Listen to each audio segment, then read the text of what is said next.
good morning, good evening, wherever you are in the world. Hello, and thank you for joining us for another live YouTube session for August. So this is brought to you by a very cloudy, very windy little room in the UK.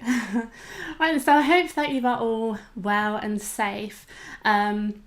Just to give you a little bit of an update, we are all still working from home, and not only that, we have now kind of opened up the labs a little bit. So for the likes of myself and Todd, we're able to get into the labs to get some more free content to you guys. So let's just jump straight into this session and we'll have a look at what we're going to work with today. Right then, so the project I'm going to share with you today is this project here. It's the Happy Fall sign, okay? So it's pretty much a two-part sign. It's made of plywood. We've got some VCarve for this kind of welcome motif. We also have a separate part which is made in a spire, so this is a 3D modelled part, and that is pretty much the focus of this session today. So lucky for you guys, we have Todd in the chat room. So Todd is a really good, he's excellent at what he does. He's a modeller, so he does a lot of the models for Design and Make. I have a bit of background with modelling, so send your questions away and hopefully we can help out. Right then, so let's talk about where I got the inspiration to create this sign. So during lockdown, I mean, we've pretty much been in lockdown for the majority of this year so far. And a lot of us have been getting our jobs done that have been on the ever long list that is life jobs. Some are starting new things. Hopefully a lot of you are spending a bit more time on your CNC and getting into shop, getting into garages to be making more things now that you had the extra time. One of those things that I got to do was to get round to the garden. So myself and my partner, during lockdown, we kind of redid our whole garden. A lot of it was kind of grassy areas, and we decided we wanted a real nice kind of patio paved area so we can kind of put a table and chairs out and just kind of enjoy the garden, which we did. And I've got lots of plants. I'm a little bit of a flower friend now. I love my plants, love checking on them, and it's like a haven now. It's really nice to just be able to go out into the garden and just kind of take some time away from reality, really. And that's pretty much what inspired it. Not particularly my garden, but I'll show you. This is what inspired my project. This tree, okay? This is an oak tree, and it's not in my garden, it's literally just behind the fence of the garden. It's beautiful, it's an oak tree, and we have a family of squirrels in there. We've got a squirrel box mounted on the tree as well for them. We've got all sorts of birds that are flying in and out of the tree as well. It's very beautiful, very nice, always thought it was lovely. Until we did the garden and then realised how much, the leaves and things drop down. So throughout spring, we had lots of catkins that fall on the floor, and it's a little bit of a nightmare because it just makes that new patio area a little bit messy, which I'm not a fan of. So it kind of occurred to me in the last few weeks, oh, well, definitely autumn is on its way. And I mean, that was like the start of August, and we're having leaves dropping all over the floor. So I'll just give you a quick little kind of idea of what it's like. So I mean, it's not too bad. I mean, this is middle of August. We've got leaves coming down. We've got lots of acorns coming down, and it's kind of just messing up all of those stones that we've put in place. So it kind of made me think, oh, right, autumn is definitely on its way. Judging by the size of the tree, and this photo was only took a few weeks ago, we've got a lot more mess to be picking up over the next few weeks, or a few months even. So I don't really look forward to that. But yeah, that was the kind of the story behind this project. And so like in the garden, I'm going around and I'm constantly picking up all sorts of leaves, and I thought, you know what, let's do kind of let's make this a positive experience, let's turn this into a nice project, in which case I kind of thought, right, let's think about how I could turn this into a labs project. What are we going to learn from this? What are we going to make? So I headed over to my favourite source of online inspiration, and that is Pinterest. So if you've not yet used that before, this is an excellent platform for you to be able to get inspiration for all sorts of projects, whether that is a CNC project, whether that's just kind of just DIY stuff around the house, upcycling, cars, whatever it may be. There's all sorts here. So all I did was I just kind of did a little search term for autumn signs for the door, and you can see just scrolling through there that there's all sorts of different signs, but they're all fairly similar. So the key kind of motifs that we get are it's a very basic sign. We have a welcome element to it, so whether that says happy fall, whether it says welcome autumn, autumn blessings, you've got this kind of welcomeness about it. One, you're welcoming the season, and two, it could be, if we're putting it on our wall, it's just a happy gesture to the season for people that are visiting your house, wherever it may be. And so some of the things that we're seeing there, we've got the oranges, the browns of the leaves coming through, we've got different materials. Think of scarecrow, we've got hessian, we've got string, just to really kind of give it that harvest autumn vibe. And so those are the kind of things that I'd really took away from this project. So some of the key kind of pictures that I pulled out from all of the research there was these three. And again, you can see we've got a fairly simple background. So we've got just two that are just in simple circles. We've got one in the shape of a pumpkin. So that's another idea going forward if you wanted to think about tweaking this project. They all have a welcome sign on the front, so hello fall, autumn blessings, and then they have a motif that kind of takes us back to the nature element of fall and autumn, which is the leaves or the acorns, which you can see present in all three of those. So that's pretty much where I got all of the inspiration from. So having, my primary research available to me in the garden, I can take my own leaves and I can think about how I could draw those up. I could then convert all of this information into the software, and that's what we're going to look at today. So designing the project. So as I said, we've got this in two parts. So I just basically drew up a real rough sketch of kind of what I wanted to have. So it's just a kind of a leaf shape with the oak leaf and the acorn, where it says happy fall. Now, for us Brits, we don't actually use the term fall, we use the term autumn. I think fall is nice, so that's why I kind of wanted to go down that route. So with that, I've got a kind of a vague idea by looking at this sketch of what I wanted to do. Now in the software, I went into VCarve first for the main sign. Okay, so we can do the main sign in VCarve. For the modelling side of things, we're going to go and convert that into a spire, which you'll see throughout this demonstration. So in VCarve, rather than take my leaf, I actually wanted to create a trace from a real photograph.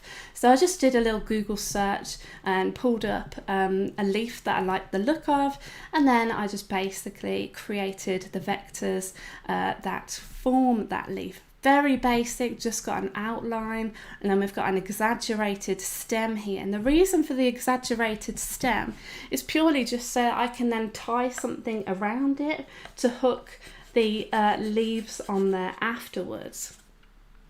And then we've got the happy fall text as well, which is just created using the text tool. And then with that, we're just creating 2 toolpaths here. So 1 toolpath to cut the part out, and then just a VCarve toolpath.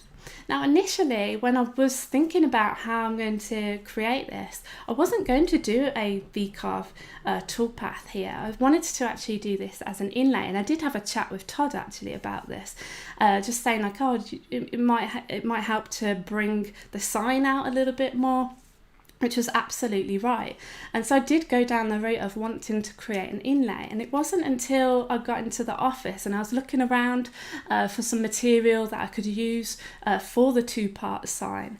And I'm always drawn back to plywood. I love the birch plywood that we've got in the office. It has a real nice like top and bottom layer, but not only that, when it made me think about a project that I worked on a few years ago, the table and stools project, and in that project I basically was experimenting with the texture tools and cutting into plywood. And the reason for that is because when you cut into plywood, you then reveal all of the different layers that make up the plywood. And so you can see, if I just zoom in, and we'll get a better look at this later on, but you can kind of see all of those stripes there. And I thought, you know what, that would probably have a better effect for this sign, because you've got the different contrasting colours, and it just adds a little bit of jazz to it. So that's why I went with the VCarve toolpath. But if you go ahead and make your own version, I'll be interested to see how it turns out with an inlay instead. And that kind of made me think about how important the materials are to your actual design. So for something like this, for plywood, that's why I chose the VCarve toolpath, to bring out all of the layers that are coming from that material.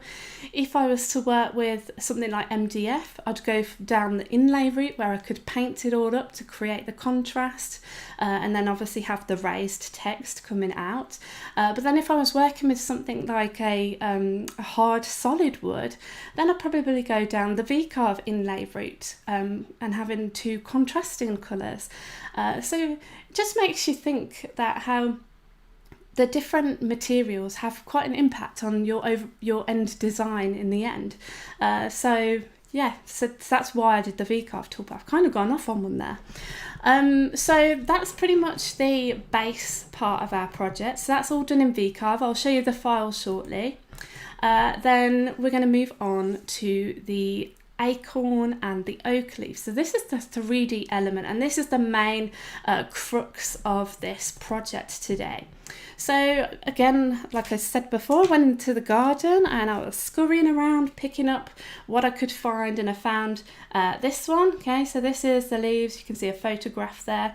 There's an acorn attached to that, and that is this acorn here. So naturally they didn't come together. I've actually composed this just purely for a photograph compositional purposes for how I want that model to go. So just because nature restricts you to something that's separate, you can always like kind of put them together, whether that's you take a photo of it like I did here, or you could look at using the software where you can bring in 2 bitmaps and kind of overlay them on top of each other, which you'll see shortly. So with that, I then kind of sized it. So I brought that bitmap into VCarve, and the reason for that is I wanted to size it up against the actual the happy fall sign, to see how, you know, what size I need so it's not covering too much of the text, and it's not too small either. So sizing that up in VCarve, I then basically took that bitmap along with this box that I created to then bring that into Aspire.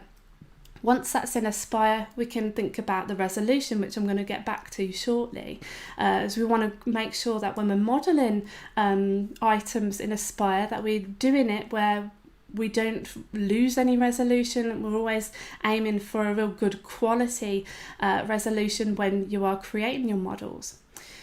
So in terms of creating this part in Aspire, it's fairly simple. It's a very step-by-step process, but in all, it doesn't take too long. You're going to see me model this right from the get-go, starting from scratch all the way to the end.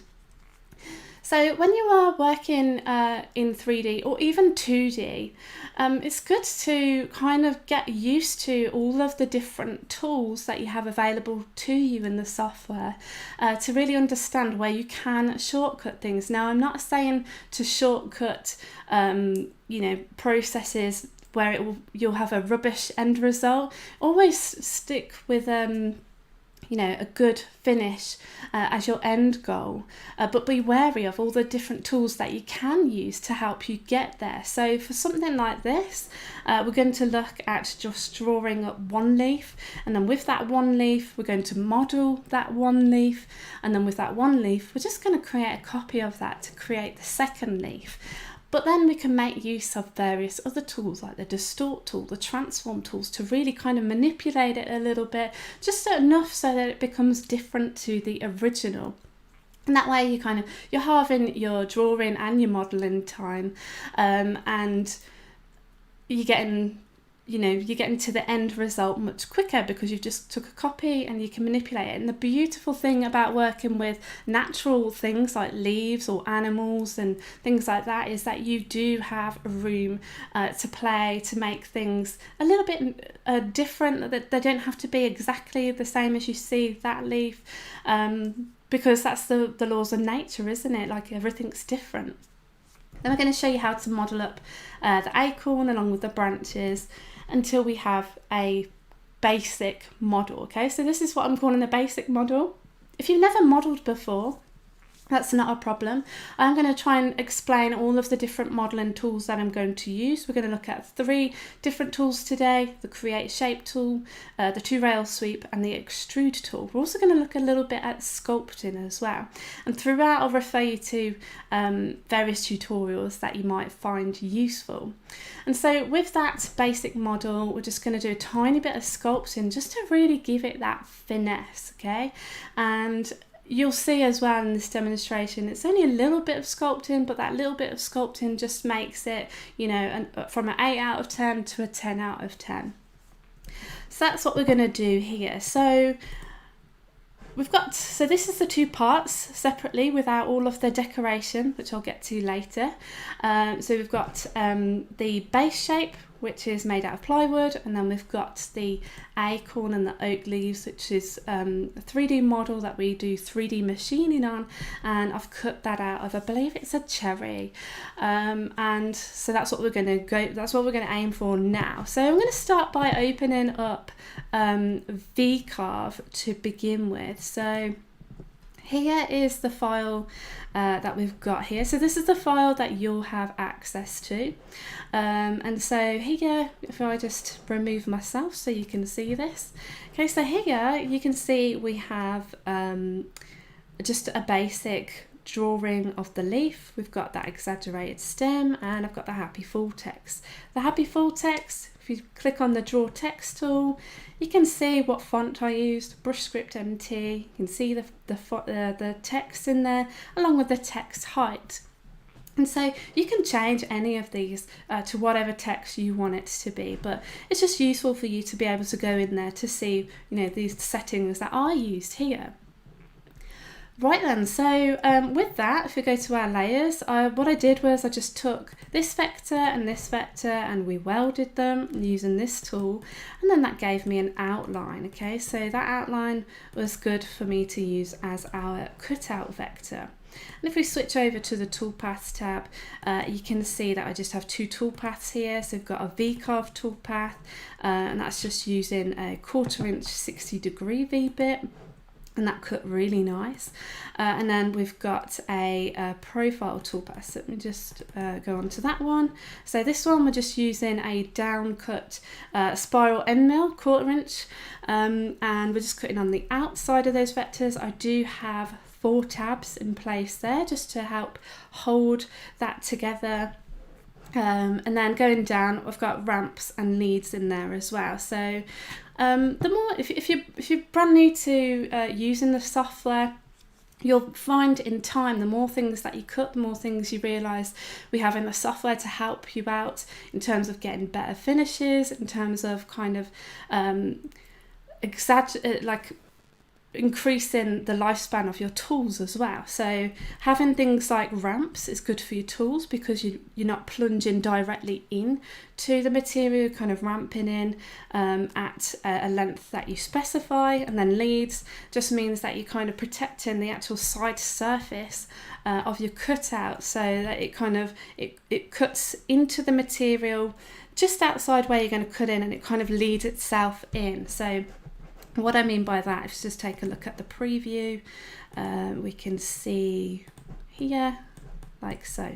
Okay, so you can see it'll actually plunge down here, it's ramping in whilst leading in, it will do its whiz around for its first pass, and then it will do the same over here. Okay, so just all these little things you'll find are useful for saving, you know, your tools, as well as like keeping your surface material looking pucker. Okay, so that's pretty much that, and we'll look at the actual machining side of things later on. In terms of the acorn and the oak leaves, so I showed you earlier in that PowerPoint that we have, what I did was I put those oak leaves and the acorn into this session, so you can import multiple bitmaps if you needed to. So here I thought I'd bring that bitmap in just so I could size it up. So I've got a good indication of the size, it's not overhanging the text, and it kind of fits up here where I'd be able to tie some string round to tie it onto the sign. So with that, I kind of took this square and I took, this rectangle, took the bitmap, and then I basically copied it into a session of Aspire. So let's just go and have a look at the Aspire session now. So we'll open that up. Okay, so I've got file here. Okay, so as ever, when you download any of these projects, it's important that you read over the terms of use. So here is our session. So we're in Aspire, we're working with a width of 4 inches, a height of 5 inches, and we've got a material thickness of 1 inch. That was the material thickness that I was actually machining into in that cherry. Right then, so a few things before we get started. When you are modelling in Aspire, it's always good, a good kind of rule of thumb in what I do is, especially if you're tracing from something to create your model, is you want to make sure that your bitmap is just a little bit smaller than your job size. Okay, so you can see here we're literally coming right up to the ends here, right up to the ends there, and that's all down to the fact that it's going to help me retain the maximum quality in my model in terms of resolution. So if we go over to the job dimensions and origin, so here we've got a job of 4x5 and I'm working with a very high modelling resolution. So within this space I've got 4 million points here to work with. Now if I was working with this and this image was a lot smaller, let's say the image was kind of 1 inch by 1 inch within my 4x5 job space, and I'm going to have a lot lower quality.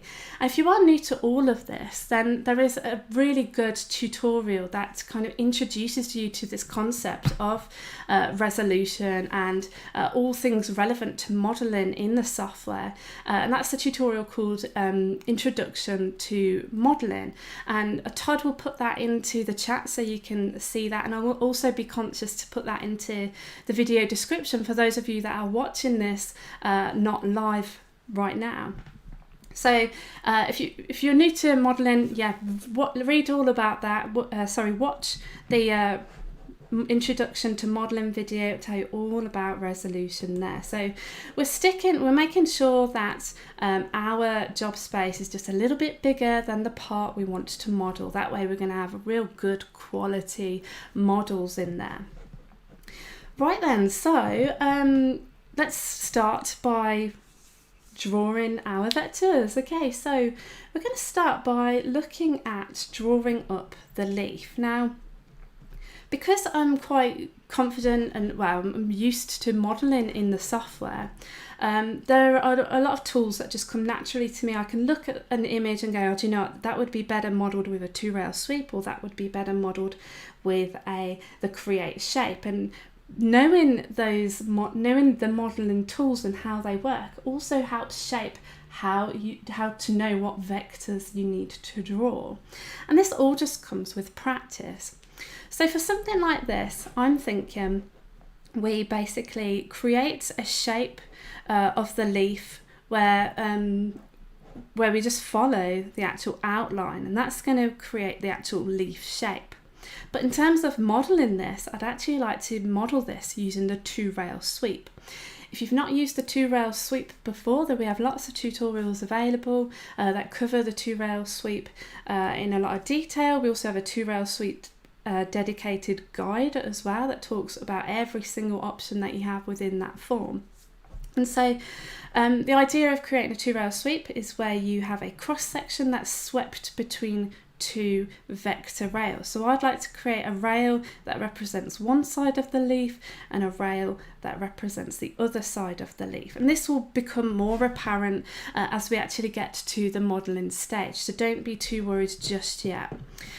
Okay, so we're going to start by drawing the leaf up using the polyline tool. So we're going to go into the polyline tool, and we're going to start by pinning that point to this place here. Okay, so I'm kind of looking at the center, and I'm actually going to make use of a new enhancement to the polyline tool, and that's the ability to create curved lines. Before, we could only create lots of straight points that we'd have to edit afterwards using the node edit mode, but now we're going to look at how we can create those smooth points. And the idea is you just click and then you drag. Okay, and when you drag, you can see you've got that smooth point, and you've got your Bezier handles to work with.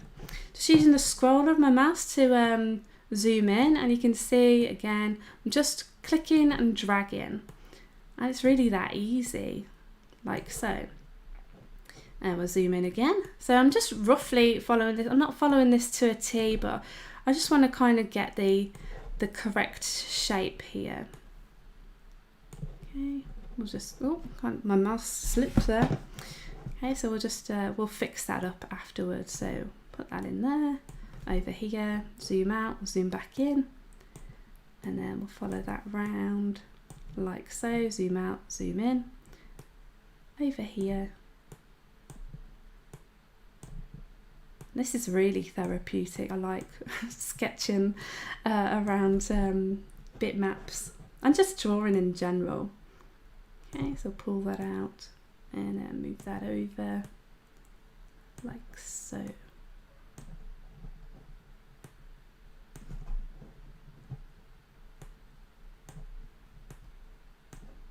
Right then, so we're nearly there. Now we can look at editing the little accident that I made. Let's move in there.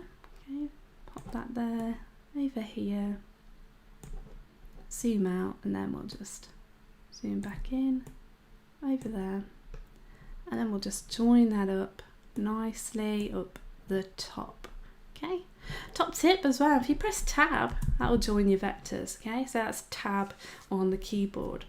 Right then, so that's our first one. We'll edit this in a second. Whilst I'm in the polyline mode, I'm just going to carry on drawing up the other vectors. So as I said, we're going to create a 2-rail sweep. So I need a rail that represents one side of the leaf, a rail that represents the other side of the leaf. And the idea is that this vector is going to crop or cookie cut this out of that shape that we create from the 2-rail sweep. So to do that, we're going to start somewhere around here. And then I'm just going to try and snap to just outside the apex of each one of these kind of curves in the leaf itself. And you'll kind of see why I'm doing this when we get to the modelling stage. But really what we want to do is we want to make sure that it's none of this rail is coming through the actual vector. We want to make sure that leaf vector is sat inside so that we can create a really good cookie cut from it and nothing is kind of sticking out there. Okay, so just zoom back in. I do apologise, my mouse is very sensitive. I got a new one and it's super sensitive, so I'm still just getting used to that. Okay, so we'll just click to put that there, and then top tip, press spacebar, takes you out of the polyline temporarily whilst you remain in the polyline tool. actually I should reword that, it actually stops the line that you're actually drawing whilst remaining in the polyline tool, so that you can then carry on drawing. Okay, so just going to close out. Let's just have a look at fixing up some of these vectors. So we're going to take that vector, and all I need to do is sort this point out. So I'm going to go press N on the keyboard to go into node edit mode. I'm just going to delete that. Okay, and you can see just deleting that has just done the trick. Right then, now with this one, I'm just going to box select all of those vectors whilst we're in node edit mode, and press S on the keyboard to smooth them. And then we're just going to make sure that our vector isn't crossing over the leaf vector. So you just want a little tiny gap around the outside of that, like so. And we'll come over here, bring that around over there, and then over here, bring that around there. And then this one, we can just take that handle and we can sweep that around. Okay, whilst we're in the node edit mode, we can click on this vector and wake up all those nodes, highlight them, and then press S to smooth those as well. Okay, again, just want to kind of make sure that we are not going into the vector, so just going to drag that out a little bit, and that looks pretty good. We'll just curve that around, try and bring that in like so. Right then, so that's perfect. So we've got our leaf outline, we've got our 2-rail sweep vectors. So now we can think about drawing in the veins. Now to create the veins, we're going to use a modelling tool called the Extrude tool. And that's basically where we can extrude a cross section along the centre line of a vector. So it's very similar to the 2-rail sweep, just a little different in that we're just using a singular rail, but we'll get to that when we get to the modelling stage. So here we're going to go into the polyline tool again, and we're going to go and click and just create that centre vein, press space to accept that, and then we can go ahead. First off, I just want to come out there by right clicking. I'm going to go into node edit mode, and then what I'd like to do is bring that over there, and then we'll just create the curvature here. So I've just pressed B on that span, so B for Bezier, and then that will bring out these handles that I can move, or I could just click on the actual span itself to move it out. Okay, so I'm just going to kind of shape that up a little bit to something I'm happy with, love it. So we're going to go back into the polyline tool to create all of the other veins. So I'm just going to click, and I'm just going to kind of want it to go on the line in the center, so that when we model it, it all blends into one vein. So we don't want any gaps in there, and again you'll see this when we come to model that up. Okay, so something like that seems okay. Okay, so again, all we want to do here is we just want to basically smooth out these vectors. We don't want these straight lines. So with that selected, let's go into node edit mode.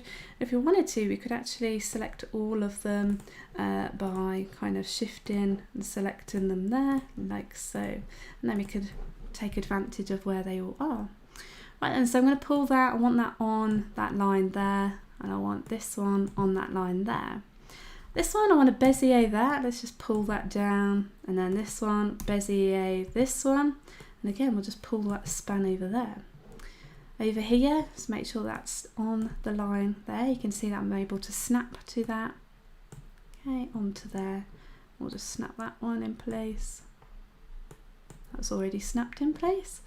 And then we'll Bezier this one, just give that a bit of curvature. Bezier this one for some curvature. And then the last one over here, just pop that on the line, and we'll Bezier that, just bring that out there. Right then, so you can see we've got, oh, I think I've missed one here. Right, Bezier on that one as well. There we go, perfect. Okay, so here are all our veins. We've got everything set up ready for the leaf. So next up, we're going to look at creating the acorn. So for this, we're just going to look at using the ellipse tool. Super simple, may as well not overcomplicate it, make use of some of the shape creation tools that we already have.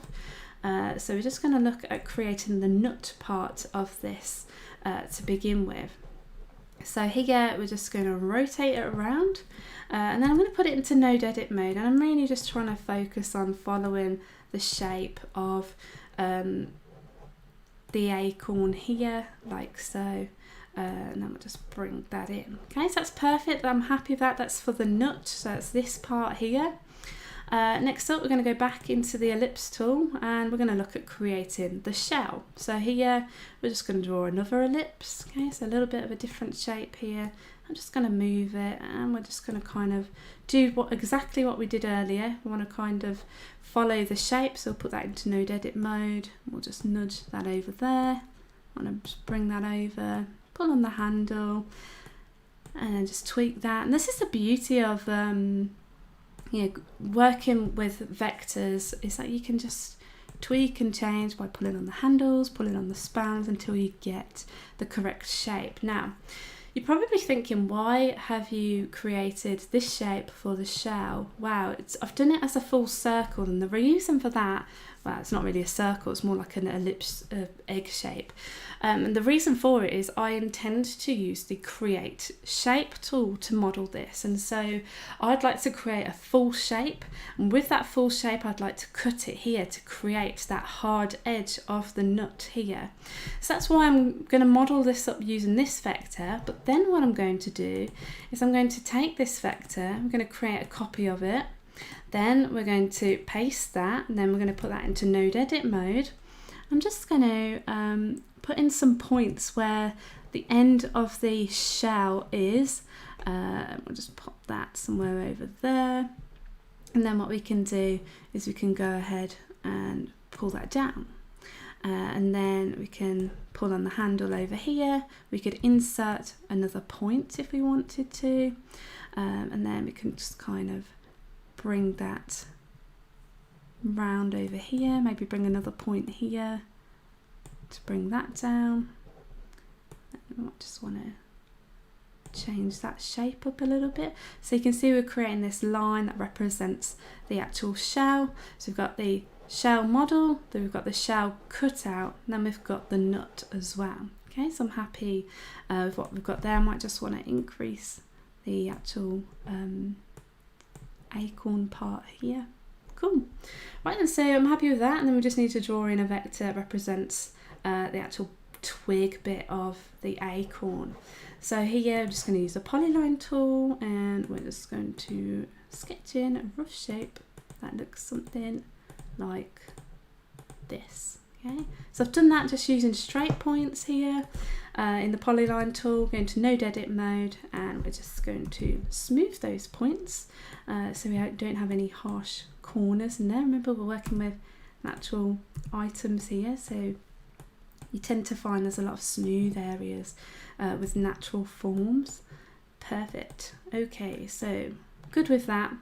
Wonderful. Right then, so I do have a layer here. So here's a layer that I made earlier, and if we switch on that layer, you can see we've got a layer here called branches, and I've drew in a branch for the top pendant. We've got this area to bring that into the top branch. I just need to add in this kind of weird, I actually don't know what this is, it's just a bit of a twig. Right click on that, and then we'll go to node edit, and then we'll just smooth all of that out and just kind of follow the shape of it. Perfect. Right, and so everything is in place for us to use. Okay, so we've got all of our vectors. Next up, we can now start to think about how we're going to model this. So let's tile our windows. So we've got a 2D view on the left, and we've got our 3D view on the right hand side. So we haven't modelled anything yet, that's why we can't see anything over here. And if we go over to the modelling tab, you can see we've got our components tree here. It's currently saying that we're in level 1. And if you've watched any of these videos before, you'll know that I like to name everything. So we're just going to rename that level, and we're going to call this level single leaf. Okay, because the components that I'm about to make now are going to be this single leaf here. Right then, so before we create the components, it's also good practice to actually create a layer for your components for the 2D grayscale. So I'm going to put in a layer here called components, and a little top tip here. If you take that and move that right up to the top so it's below your bitmap layer, and if we make that the active layer, any components that we do create, the grayscales will be hidden away from the bitmap because they're sitting behind the bitmap layer, which I'll show you shortly. Right then, so we're ready to begin the modelling process. So you see there, the drawing side of things didn't take too long. We looked at various different tools, using the polyline tool, how we can use the ellipse, and then a lot of node editing to really kind of just shape everything to how we want it to. So we're going to start by modelling up this single leaf. So we're going to do that using the 2-rail sweep. So that's this icon here, okay? So the 2-rail sweep is where we can basically sweep a cross section between 2 rails. Now I have a layer here called cross sections, which I've already pre-created in the software just to help us just get through the demonstrations, so we're not, you know, repeating drawing elements. You've all seen how I drew vectors, so this is pretty much what I've drew for this cross section. So I want this cross section to be swept between this vector here and this vector here, and this 2-rail sweep will allow me to do that. So first off, we need to select 2 vectors that represent our rails. So we're going to shift and select both of those, and then we say use selection. Okay, then all you need to do is apply a cross section. But before you do that, what you want to do is you want to make sure that your arrows are pointing in the same direction. And this is all to do with the start point of your vectors. We can see we've got the green arrows going up in this direction, and we have red arrows going down in this direction. So we have the start point for the red rail up here, we have the start point for the green rail down here. Easy fix, all we do is right click and we just say reverse rail. Okay, so now we're starting at the bottom on both of those rails, so this cross section can sweep evenly between those 2 rails. We're going to use this option here to scale the cross sections with the width as well. And so what that does is it basically, it will take, where you've got 2 rails that are closer together, you're going to have less height, and where they're further apart, you're going to have much more height. So it's scaling it out according to the width between the 2 rails, which is really good for natural items such as leaves or anything that's natural really. So that's what we're going to use there, and then what we can do is we can just go ahead and press apply. Well, no, first we need to give that a cross section, so it's this one here, and then we could give that a name. We're just going to call this one leaf, and then press apply, and you can see that shape there. Okay, so at the moment you can see that the cross section is actually on the other side, it's not this way around. So what we can do there is we can say swap rail order, so that this will attach itself to this side and that end will attach itself to the red rail. And if you go ahead and press apply, you can see that just changes that, and you can see now, you can see that profile, that exact profile that we have here, you can see it over here, and that's been swept through the 2 rails to create that shape, which is perfect. So I'm happy with that, so we can close out. And then you're probably thinking, well, it doesn't actually look like an oak leaf. Well, that's because we haven't cropped it yet. Also notice that in the 2D view, I can't see that grayscale. If I just if I just turn off the bitmap layer, you can see the grayscale is there. And so that's why I put the components layer at the top of the list in front of the bitmap layer, so that we're hiding those 2D grayscales, so I'm able to still see our image, and I'm constantly referring to how our image is looking compared to the model that I'm creating. Right then, so now we're going to look at cropping that. So we'll go into the modelling tab, and then what we're going to do is we're going to take that leaf, and then we're going to press shift, and we're going to select this vector here, that's our outline for the leaf, and we're going to use this tool here. So that's going to clear everything outside of those vectors. It basically works like a cookie cutter, so you can click on that and you can see it does the trick there. Okay, so that's a good representation of that shape there. Okay, we've got some harsh walls in there, but don't worry about that for now. We can look at smoothing that out shortly. Right, and so that's the first part of our leaf done. Next up, we're going to look at modelling in those veins. So we'll just switch off the leaf component for now. And then we're going to look at using the Extrude tool. So the Extrude tool is this tool here, okay?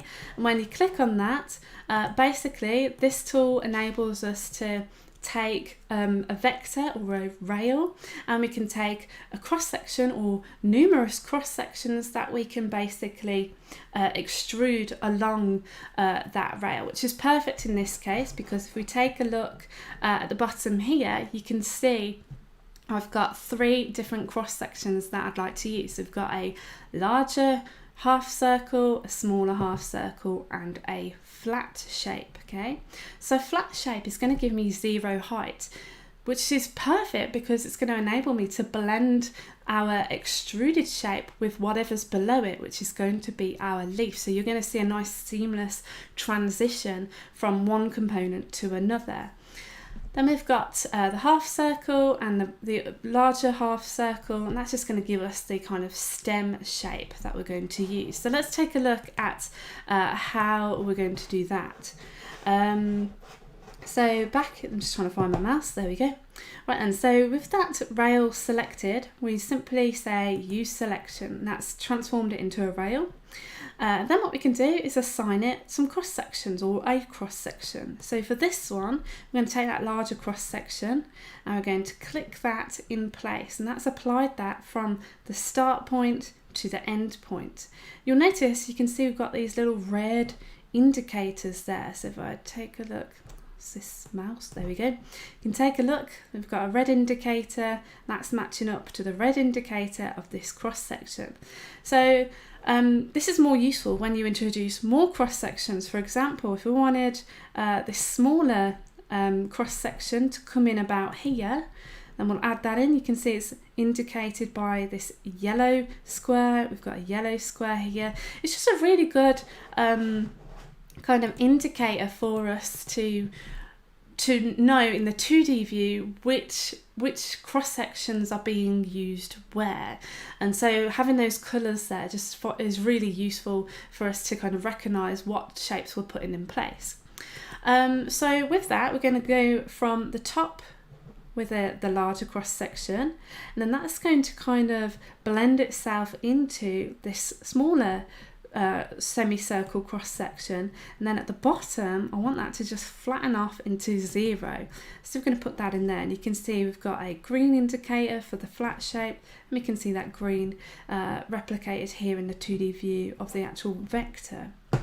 Right then, so perfect. Let's go ahead and press apply, see what that looks like. Okay, so you can see if we just zoom in, we've got this larger rounded shape blending into a smaller rounded shape, which blends into 0, it blends into nothing, which is excellent. So we'll just give that a name. We're just going to call that vein. I'm just going to press apply, and then we're going to start a new component. Okay, so now we're going to look at creating the vectors for the other veins. So we're going to take these vectors here. Sorry, we're going to create the models for these veins, not vectors. Right, and so we've got these vectors, so we can say use selection, so you can use multiple vectors here if you wanted to. So with that, we can then go ahead and assign our cross sections. So for all of these, I'd like to assign from the start the smaller rounded shape, and that will apply that to everything when you click on it. And then for the ends of all of those, I want this flat shape. So we're going to go here, flat there, flat over here, flat there, and then zoom in, over there, and then one more, which is over here. So you can see how easy it is to recognise you know what cross sections you've got purely because of those colours. So I can see now all the ends of my veins have a flat shape, which is perfect. So here we're going to go and call this one veins also, and then press apply. Okay, it looks a little bit odd at the moment. What's going on here? Well, that component is currently adding on top of this central vein component. So we need to set that to merge so that basically the two blend together. Okay, at the moment it's sat on top, but we want them to blend into one another. So that's why we're going to use the merge tool. So we're going to use the merge option there, and you can see now that that's perfect and it blends nicely into those central veins. Easy peasy. Right then, so let's close out there. So we've got the veins, and then now when we apply that on top of the leaf, so if I click on the leaf component, you can see that those veins have now disappeared, right? That's because those veins are currently set to merge, so it's blending in with the leaf as well. What we need to do, we want these veins sat on top, sat proud of that leaf. So we're going to basically take both of those veins and we're going to right click and we're going to say we want to group them together so that they become an entity in its own right that we can always undo afterwards if we wanted to. And that group is going to add on top of the veins, like on top of the leaf, like so. And you can see how useful those zero cross sections are in that it blends naturally into that leaf shape. Right then, so that's how we create the single leaf. So now what we're going to do is we're going to create another level. So if you right click and go insert a new level, right click, rename that level, we're going to call this one leaves. This is where we're going to create two of the leaves. Now, one thing that I like to do when I'm modelling and building up my componentry is I like to keep hold of all of the details, the building blocks that basically build up my componentry or my composite model. So that's all of these is what I'm talking about. So all of your components, all of your levels. So I like to have access to be able to really break down the lower end of the tree. So what I like to do is I like to keep those there, but then my favourite tool in the whole world when it comes to modelling is this tool here, okay? This is create component from visible model, and what that does, I should move myself out the way so you can see too, is it creates a model based on what the software could see in the 3D view. So this is what we had earlier, and then it's basically created that as a single component. Okay, so it's just basically, it took a snapshot of what we've got and has made that a single component in its own right, which is good because I can manipulate this, but if I ever want to fall back to these, I still can. Okay, so with that, what we can do now is we can look at giving it a little bit of finish. We've got some sharp edges here, so let's just give that a general smooth over. So to do that, we can simply use the smooth tool. So this will basically apply a filter where it can smooth your component to the desired effect. So this is at maximum. I'm just going to drop that down. Okay, I think that's a little bit too harsh. However, this is looking a little bit better. Okay, so you can see we've really softened the sides there. So I'm happy with that. We haven't lost any detail to the veins either. Right then, so that's perfect. So we'll okay that, we're happy with that. And that is the leaf on the right hand side. Okay, so now what we can do is we can create our copy of our leaf going over to the left hand side. So to do that, we simply take our model and I'm going to take it, I'm going to press Control, Shift and H, and that's going to create a copy. It's going to shift it over the center line and it's going to flip that horizontally as well.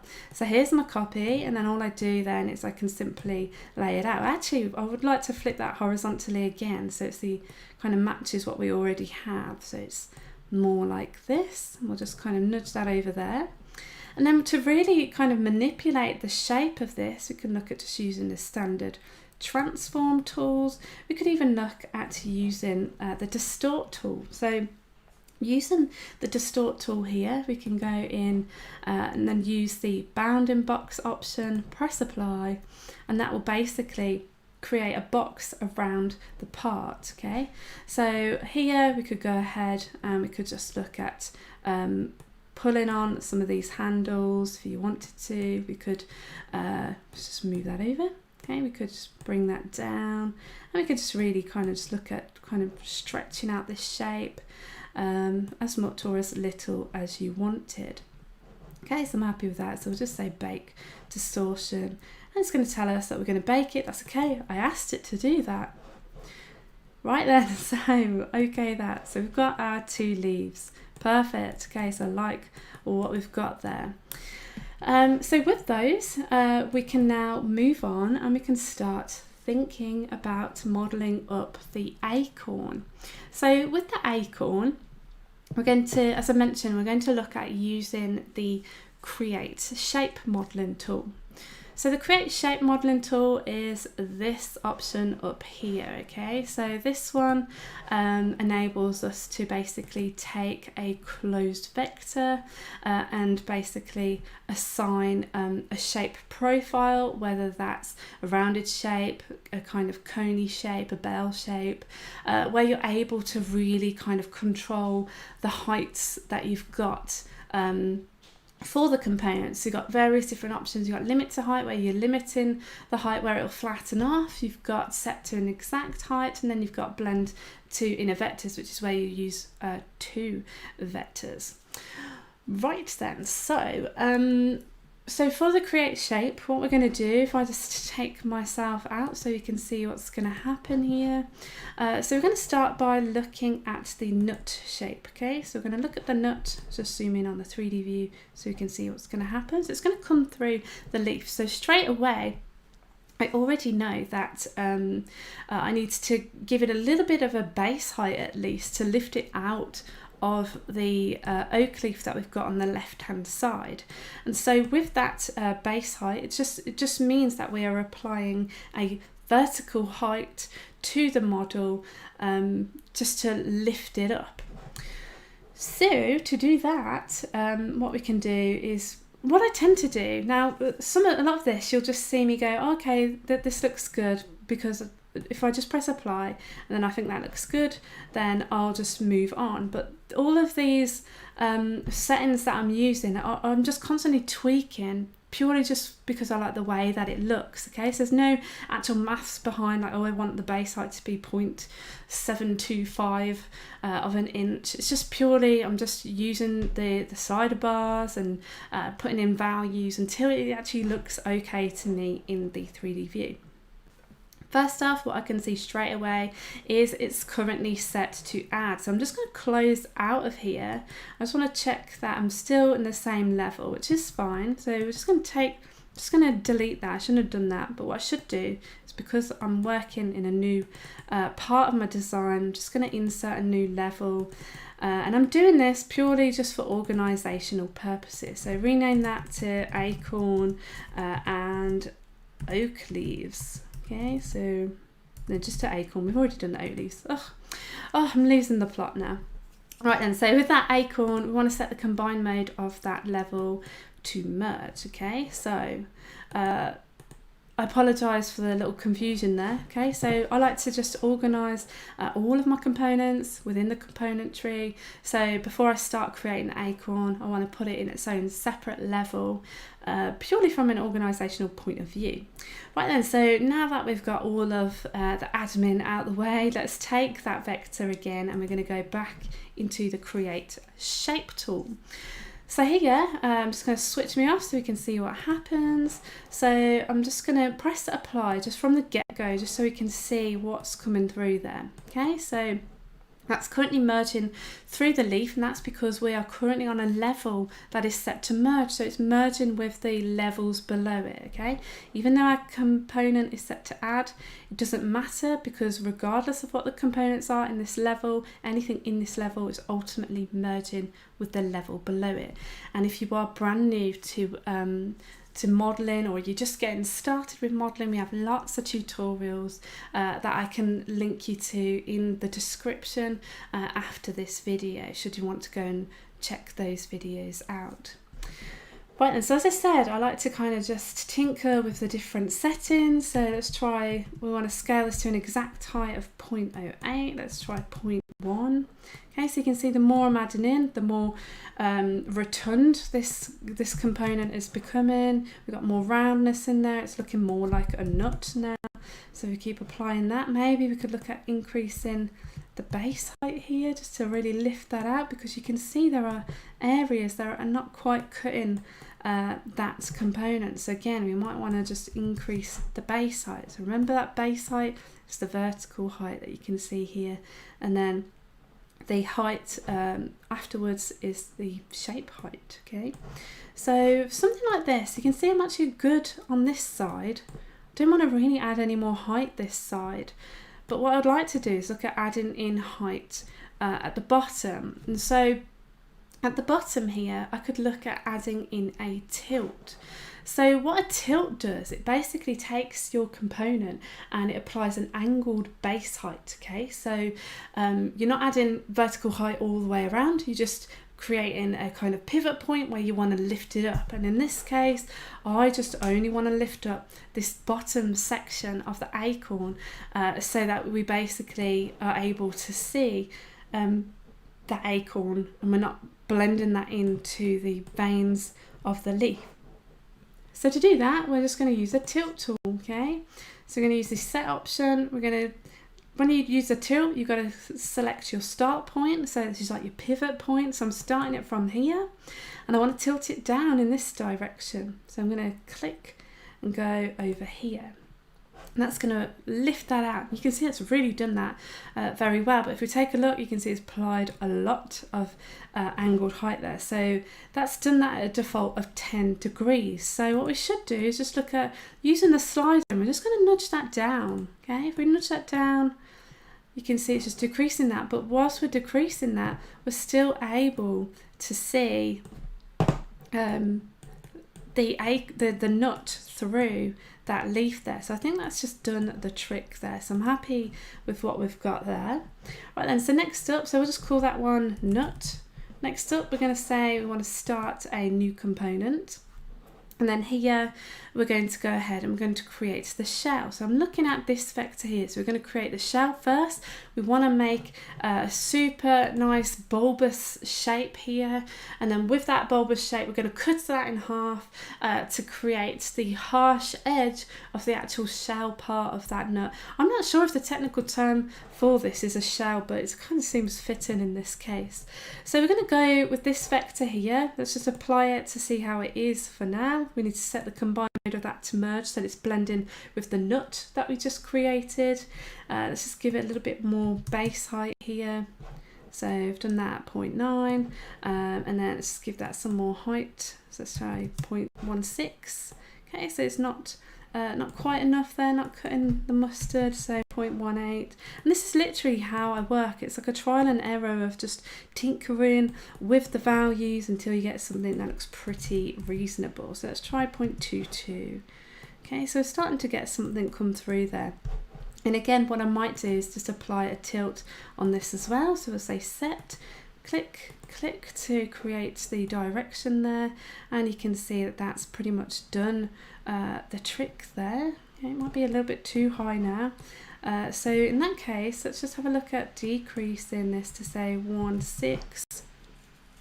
Okay, that looks pretty much, that looks more reasonable there. Right, so I'm happy with what we've got, so we'll just call this one shell.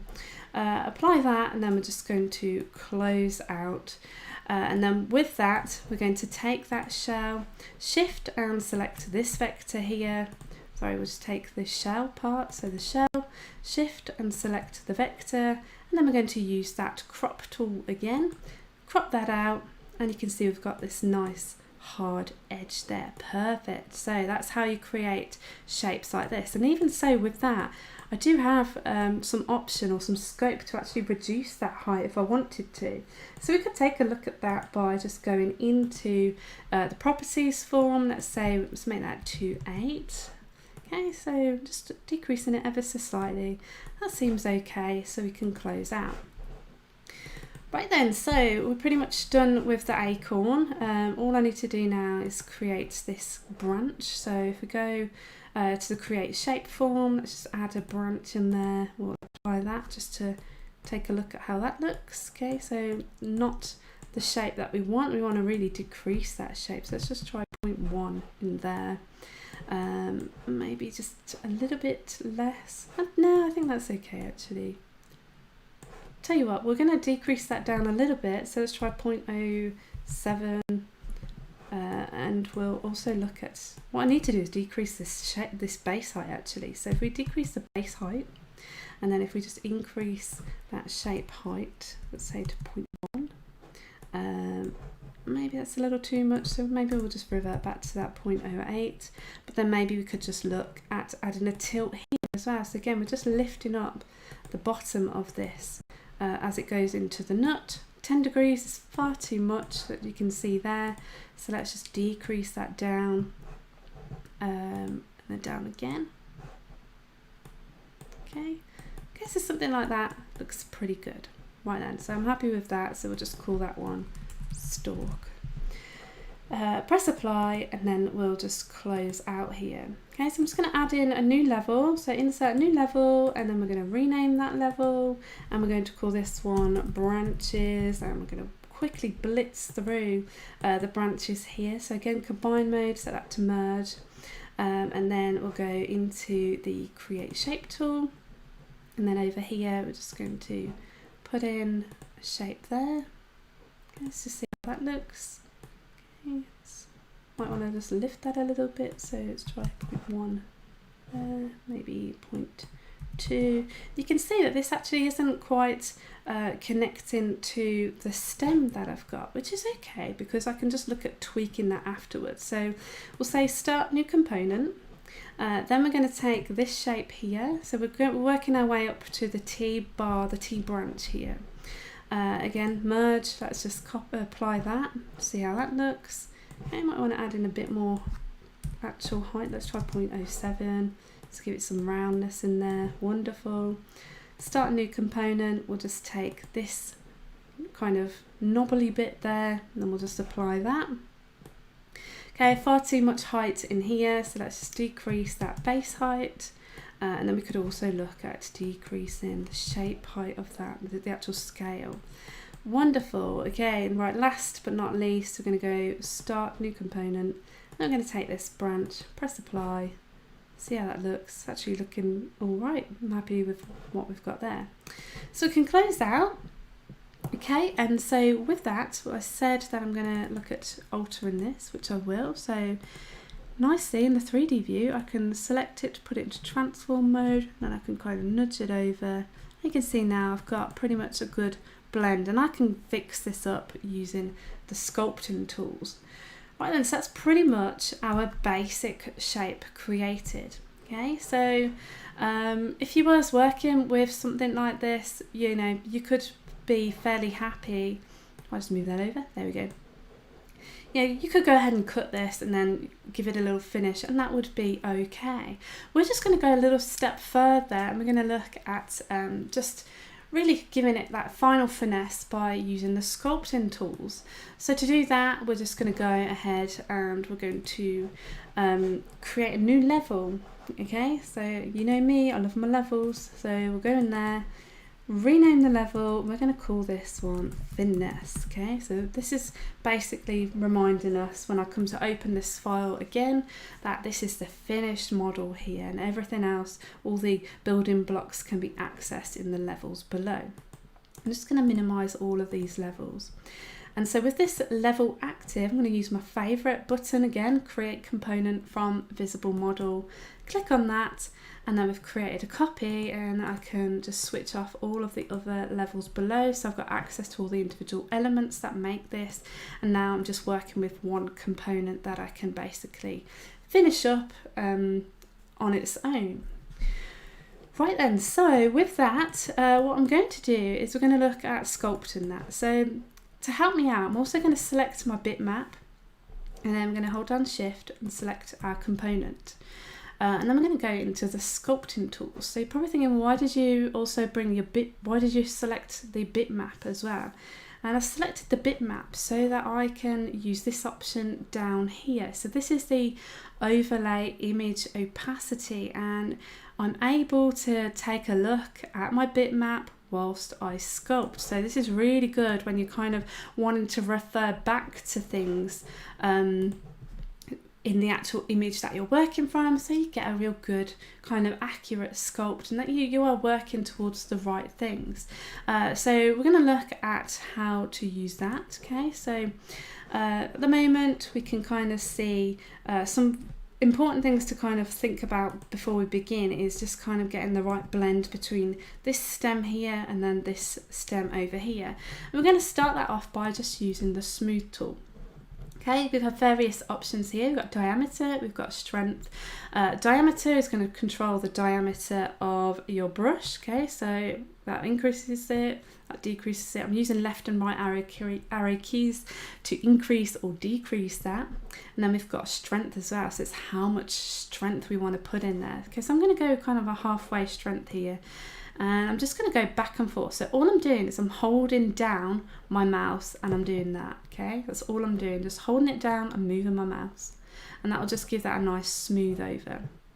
Okay, twiddle, we can use number 6 on the keyboard, and we'll just click on twiddle as I did there.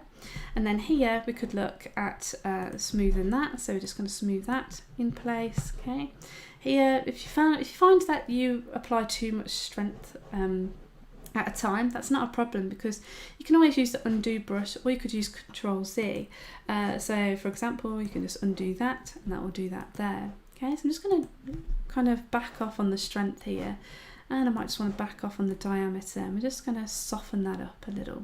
Okay, so I'm just going back and forth like so, and you can see in that all the parts are kind of coming together. I'm also going to smooth over here, but then immediately after I'm going to use the Smudge tool, and I want to really push the material in. So the Smudge tool, basically the way I kind of define it is it's like pushing at virtual clay. So imagine if you was just moving it with your thumb. That is what smudging is. You're just pushing it. More strength you have, the more aggressive that you are with the material that you are pushing. The lighter the strength, the more gentle that you are doing this.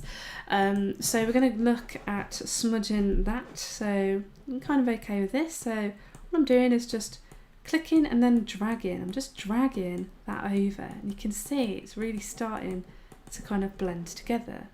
And then if we just zoom out a little, you can see how that looks.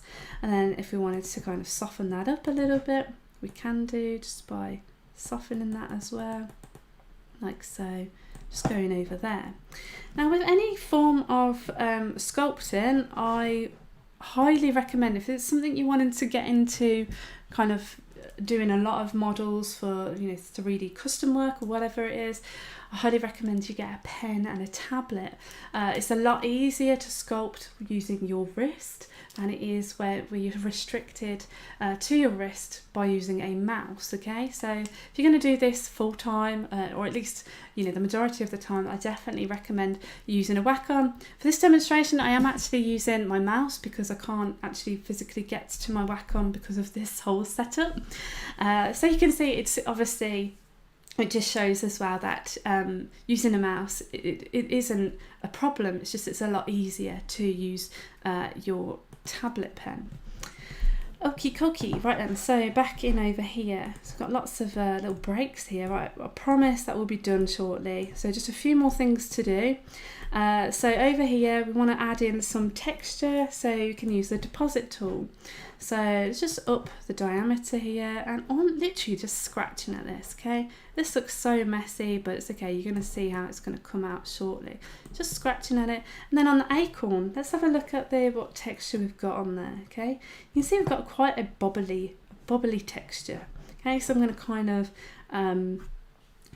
use that as my reference, and I'm going to go with a bubbly shape. If I wanted to as well, just so you know, you can have it half on shape, but I like to have it either or. It's just good to quickly look back to. So that's why I'm doing that there. And I'm literally just clicking and just adding. You can see all these kind of dots that are coming in there, and then like so.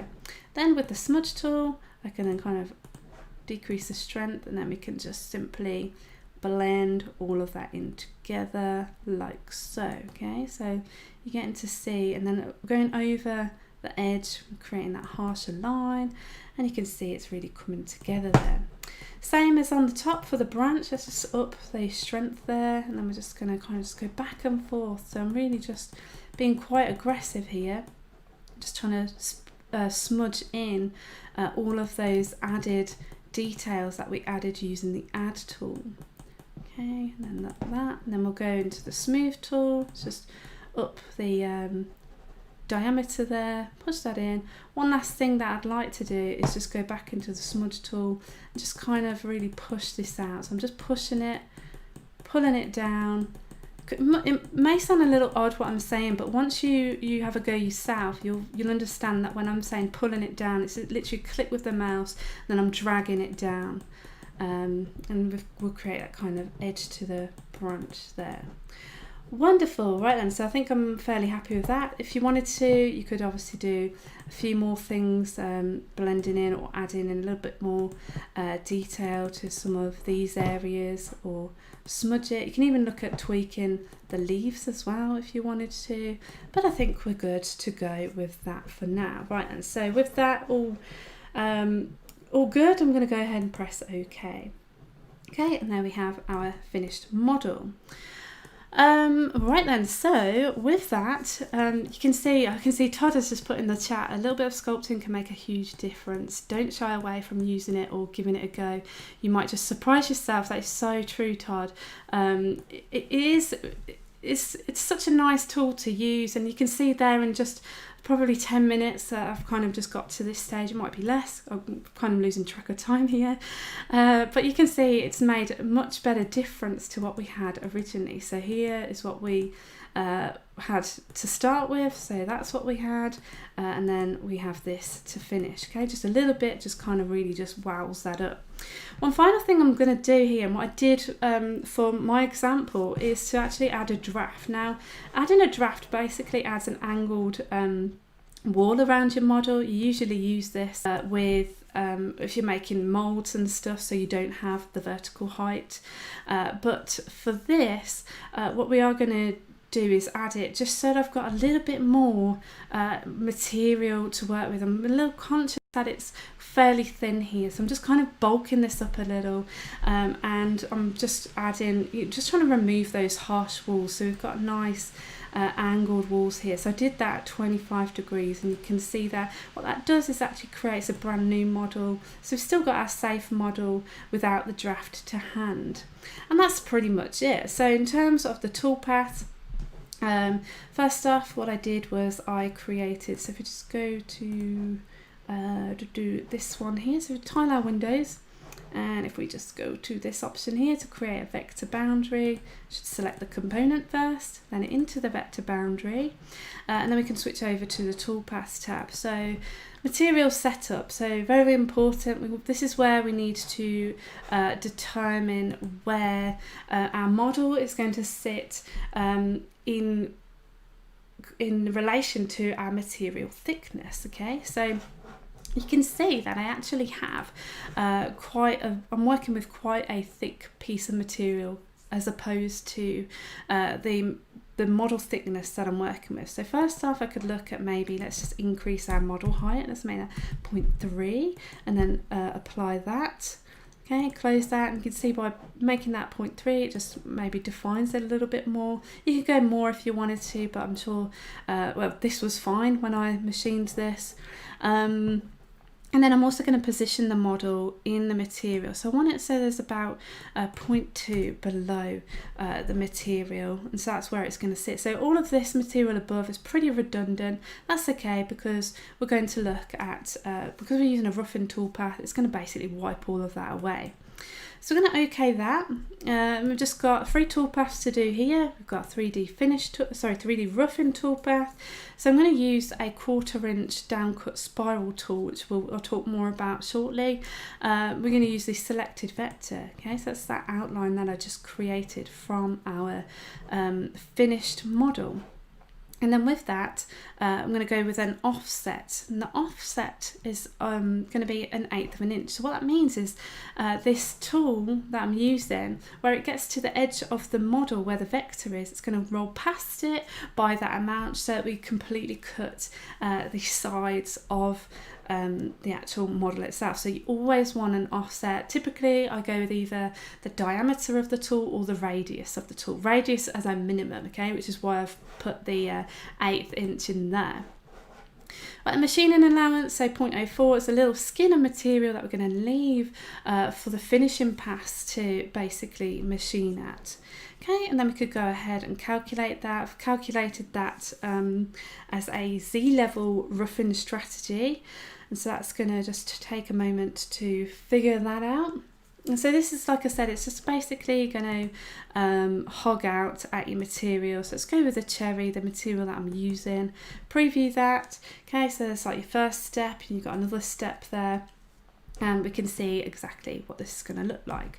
I did say it's just going to machine pretty much a lot of it away on the top because we've got a lot of excess material because of the thickness. Then we move on to the 3D finishing toolpath. So here I'm going to use a tapered ball nose, an 1/8 inch tapered ball nose. I'm using the selected vector. Offset, I'm going to go the diameter of the tool. Do that in an offset strategy. You could do that in a raster strategy. It's entirely up to you. I've done this in an offset. And it's just going to take a moment to figure this one out because it's a finishing toolpath. It does take a little bit longer for the software to get to terms with what's going on. There's a lot of detail in there. We are using a small tool, which means that we have like smaller step over.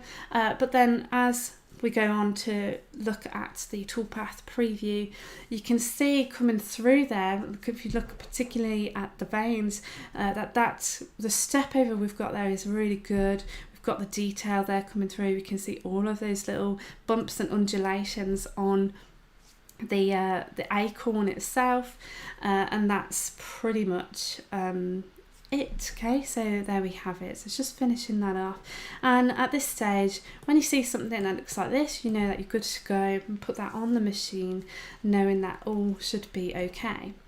So then we do a cutout pass. I'm just using the same tool that I used to rough, so it's just a standard 1/4 inch down cut spiral tool, cutting down the full depth of material plus a little bit just to ensure that I've measured that accurately and it's actually cutting that out. I'm not putting any tabs or anything in this case because I want to use double-sided carpet tape. I do not want tabs anywhere here. Because I don't want to kind of mess with all of the, we've got a lot of curvature here and I'm not that great on the sander, so it's a lot easier for me to use double-sided tape than to mess up my overall 3D part by sanding out tabs that accidentally go into the finished thing. Okay, so it's warning me we're going to cut through. That's okay. I did say I'm going to go through it all, preview that, and then this is what the part will look like. Right then, so that's pretty much the project as a whole. So we've got two parts. We've got the leaf background, and we have the this model element to it. Right then, so let's take a look at what we did in the labs. Okay, so starting off here, cutting out the plywood for the leaf sign. So we're using the VCarve toolpath to create the text. Okay, so this is where I went on about how I loved all of the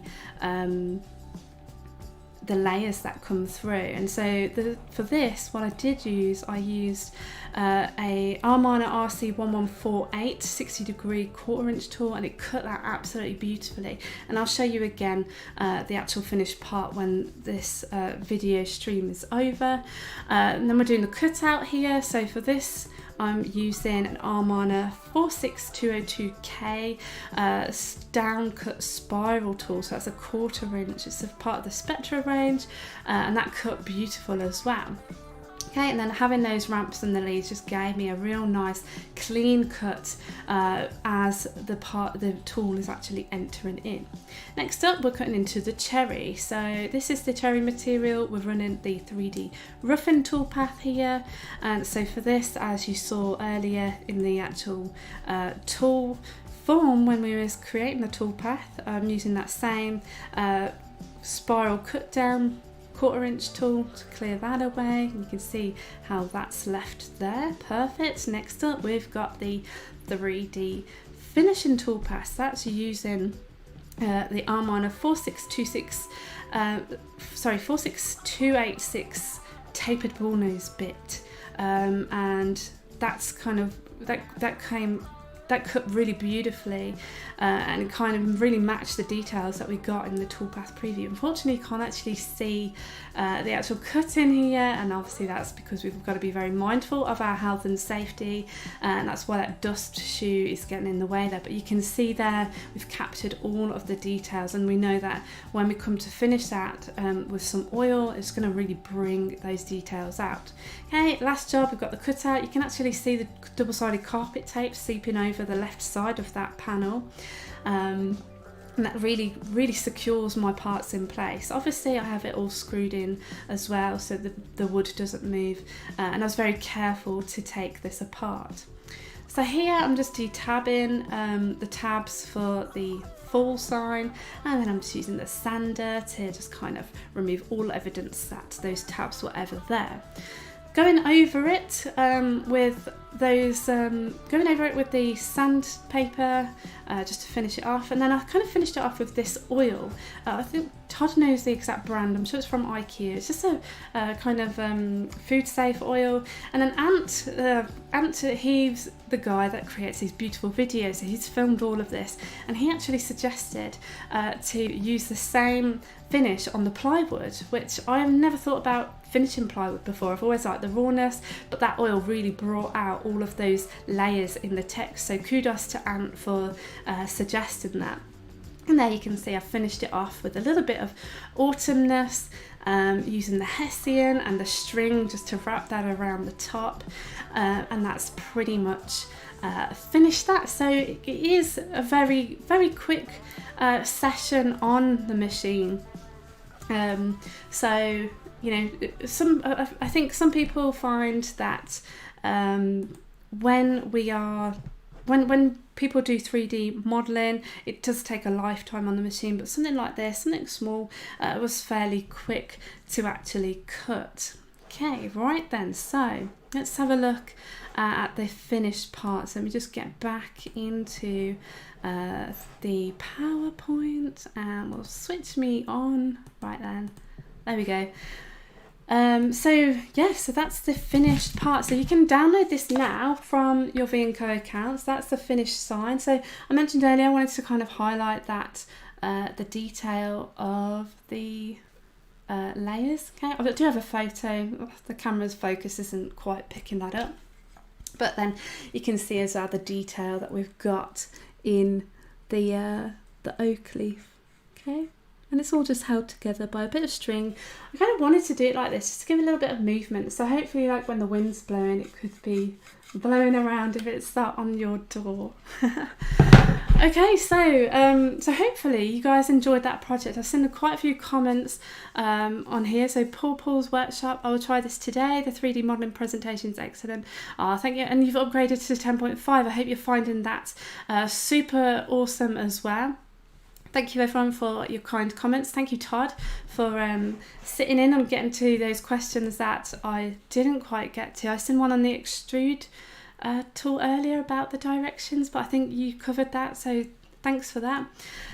So just as a recap, so drew up basic idea, kind of got photos into the software. I was able to trace them. Decided on VCarving this because I'm doing this in plywood, and I really liked the stripes that come through. It's just fantastic. And then we looked at how we can model in Aspire. So again, kind of reinforcing the points that, you know, take advantage of the tools that you've got to understand how you can shortcut things, but obviously without compromising the detail, which we didn't here, and you can see that from this example. And so we sculpted the model, so hopefully you learnt some stuff there, and ultimately we created this happy full sign. So I hope you enjoyed this project. If you do have any further questions following this video, then please don't hesitate to comment on the video. I can certainly get to those questions and help you out and answer those there. Like I said, I've made a note to add in the links to some of the other videos that I mentioned, such as the 2-rail sweep or the Extrude tool, and so I'll put those in there as well. So we're not going to do another labs session for September because we're doing something even better. So next month I hope to see you all at the user group meeting. So the user group meeting is going to be held virtually this year, obviously because of everything that is going on in the world right now. So that's being held on the 24th to the 26th of September. So not only do you get to see some presentations from myself and Todd, you'll get to see some other faces as well. So it's really exciting. We've got some partners involved and we're all super excited for that to happen. So if you want to learn more about this, head over to vectric.com to the news and events page, which I think Todd can put a link in the chat room for you there. And so we hope to see you there. So thank you so much for watching. Thank you all for your kind comments.